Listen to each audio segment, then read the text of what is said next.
또 내가 보니 보라, 어린 양이 시온산에 섰고 그와 함께 14만 4천이 서 있는데 그들의 이마에는 어린 양의 이름과 그 아버지의 이름을 쓴 것이 있더라. 새벽을 깨우는 거룩한 기도자 여러분, 믿음을 지켜 행하는 7 교회의 사명, 어린 양의 피로 신옷 입은 믿음의 증인들과 생명을 초계같이 쏟아부었던 선교자들의 이 믿음의 항전이 하늘과 땅으로 열려지는 거룩한 영적인 전쟁에서 이제 여기 어떻게 승리의 영광으로 나타날 것인지 요한계시록 14장 그 말씀의 영광이 여러분을 다시 은혜의 자리로 열어가는 복의 디딤돌이 되기를 바랍니다. 오늘 우리가 읽어간 하나님의 말씀은 요한계시록 14장 1절에서 13절까지 여기 지금 그리스도와 용과의 싸움의 절정의 12장과 13장이 하늘에서 이루어지는 하나님의 권세와 하나님의 통치의 반역을 일으킨 용과 두 짐승이 하늘에서 쫓겨나 이 땅에까지 믿는 자들을 죽이려 하는 그 전쟁의 사건 앞에 14장의 결론이 여기 있습니다. 놀라운 하나님의 승리를 이 재앙의 사건 삽입단락에서 짚고 넘어갑니다.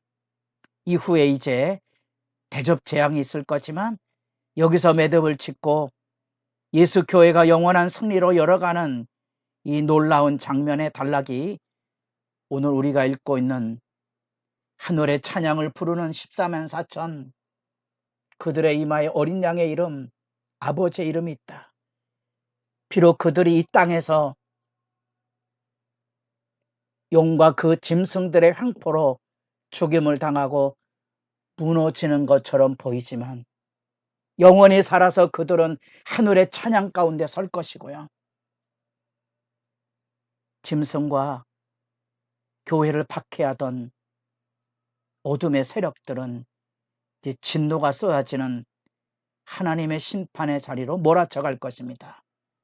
우린 첫째 이 보좌 환상을 봅니다. 또다시 천상에서 교회 공동체의 승리의 영광을 봅니다. 그들에게는 어린 양의 이름, 아버지 이름이 있어요. 생명책에 농명된 자들은 재앙 속에서 하나님께서 보호하시고 승리하게 하실 것을 들려주고 있고 그들이 이제 하늘의 찬양을 부르는데 이 노래를 배울 자가 없어요. 그들은 하늘의 승리자들이 누리는 영광의 찬송이고요. 그들을 여기 소개합니다. 이 사람들은 여자와 더불어 더럽히지 아니하고 순결한 자라. 바로 그들이 하나님 앞에 땅에서 속량함을 입어서, 속량이란 개념을 기억하십니까? 주님의 피로 대속을 받은 그 상황, 값주고 산 하나님의 백성, 결코 잊을 수 없는 하나님의 사랑의 대상입니다. 구원은 우리에게 영원한 게 아니고 영원하신 하나님의 구원이 우리에게 온 겁니다. 우리는 언제나 엎어지고 넘어질 수 있지만 이 영원한 하나님의 사랑, 잊을 수 없는 그 은총은 영원한 우리의 믿음의 기초가 되는 겁니다. 그 속량, 그리고 그들은 처음 열매를 맺었다는 사실들을 일깨워 준 바가 있습니다. 14만 4천이 예수님께서 구원하시는 첫 열매의 출발이고요. 그래서 그들은 이 땅에 여자와 더불어 더럽히지 아니고 순결한 자라는 흰옷 입은 하나님의 백성으로서의 믿음을 지킨 영광이 그곳에 있는 겁니다. 그들은 어린 양이 인도하는 대로 언제든지 따라가고 하나님과 어린 양에 속한 자로서 입에 거짓말이 없고 흠이 없는 자들입니다.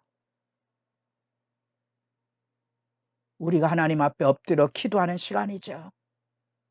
우리가 왜 새벽을 깨워야 되고 왜 하나님 앞에 울부짖어야만 되는지 세상이 끊임없이 우리를 붙들고 유혹하고 흔들어대는 세상의 유혹 속에 자기를 지키는 일, 그 믿음의 선한 싸움의 분명함이 여기 인정받을 날, 그날이 온다는 겁니다. 하나님 앞에 우리의 울부짖음이 인정받는 그날, 그날의 영광이 여러분들이 가지고 있어야 될 구원의 환상입니다. 그리고 새 천사가 또 날아오는 환상을 보게 됩니다. 새 천사가 영원한 복음의 메시지를 전하는데 그 민족과 방언과 백성들 속에 하나님이 다스리던 5장 9절에 하늘의 찬양의 백성들 그곳에 있고요. 13장 7절에서는 마귀도 이 흉내를 냅니다. 용이 그 짐승들을 통하여 이 세상의 백성들을 혼란으로 빠뜨리면서 세상으로 하여금 각 족속과 백성과 방언과 나라들을 다스리는 악의 지배의 권세를 가지고 있습니다. 많은 이제 천사가 와서 외칩니다. 첫 번째 천사가 와서 하나님을 경외 두려워하고 하나님께 영광을 돌리라는, 그래서 한 명이라도 구원에 내려는 하나님의 부름과 외침이 있습니다. 천둥 번개와 같은 심판의 메시지 안에 영혼 구원의 하나님의 안타까운 부르심이 회개의 메시지입니다. 그리고 바벨론의 멸망을 선고합니다. 여기 이제 18장 19장에 내려가면 완전한 악의 심판으로 이루어질 바벨론의 심판이 여기 먼저 열려집니다. 무너졌도다 무너졌도다 큰 성 바벨론이여 모든 나라에게 그의 음행으로 말미암아 진노의 포도주를 먹이던 자로다. 이것은 18장 19장에 상세하게 나옵니다. 여기 악의 세력에 대한 하나님의 심판입니다. 바벨론으로 표상되는 요한시대의 로마 제국처럼 오늘날의 우리 시대 안에 인간의 오만과 그릇된 질서와 경제적인 착취와 하나님에 대한 배역으로 이루어지는 이 바벨론의 세력이 심판 앞에 무너질 것이고요. 그걸 더 구차화해서 세 번째 천사는 짐승의 경배하는, 그래서 이마에나 손에 표를 받으면 그도 하나님의 진노의 포도주를 마시리니 이 진노의 포도주는 영을 어둡게 만들어서 결국은 불과 유황으로 소돔과 고모라처럼 심판이 쏟아지는 그 자리로 떨어지게 될 것을 경고하고 있습니다. 하나님의 심판이 있습니다. 오늘날 우리들에게도 제가 자주 얘기하는 것처럼 바짓가랑이가 발발 떨리도록 주님 앞에 울부짖는 참회와 경건한 두려움이 요청됩니다. 없이는 세상의 유혹과 세상의 달콤함에 믿음을 지켜가기 어려운 거죠. 이 새벽을 깨우는 기도자들이여, 여러분의 믿음의 자리를 지키십시오. 그리고 울부짖으십시오. 하나님 앞에 서는 믿음의 자리에 부르짖음이 살아있어야 됩니다. 그래서 성도들의 인내가 여기 요구되고 있습니다. 성도들의 인내가 여기 있나니 그들은 하나님의 계명과 예수에 대한 믿음을 지킨 자니라. 성도들이 가지고 있었던 믿음의 진실은 곧 인내입니다. 그것이 하나님의 백성들이 가지고 있어야 될 영적인 진실입니다. 그래서 13장 10절에 사로잡힐 자는 사로잡혀 갈 것이고 칼에 죽을 자는 마땅히 칼에 죽을 것이되 성도들의 인내와 믿음이 여기 있느니라.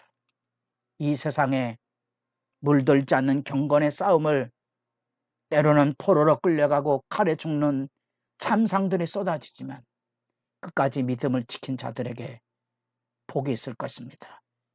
그 얘기를 들려주고 또 한편의 찬송에 대한 얘기가 나옵니다. 지금으로 주 안에서 죽는 자들은 복이 있도다.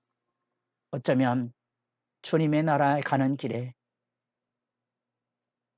우리의 눈물을 쏟게 하는 거룩한 신자들의 희생이 거기 있습니다. 이 땅에 복음을 전하러 와서 생명을 쏟아 부었던 140년 전에 선교사들의 그 피 흘림이 우리의 가슴을 울립니다. 하늘에 찬양이 있습니다. 이제 그들은 수고를 그치고 하늘의 안식에 참여하게 될 것입니다. 우리는 14장에서 12장, 13장에 있었던 하늘과 땅의 영적인 전쟁, 하나님과 용과 짐승으로 이루어지는 이 삼위일체 대립 안에 영원한 승리의 찬양이 하늘 찬양으로 그리고 땅의 진노로 나타나게 되는데, 이 14만 4천의 어린 양을 따르는 이들의 구원의 승리 찬양이 여기 있습니다. 그들은 어디로 가든지 어린 양을 따라가는 자들이며 그들이야 말로 하나님의 인도하심을 따라 영원한 하늘 보좌의 성전의 자리에 들어가게 될 것이고요.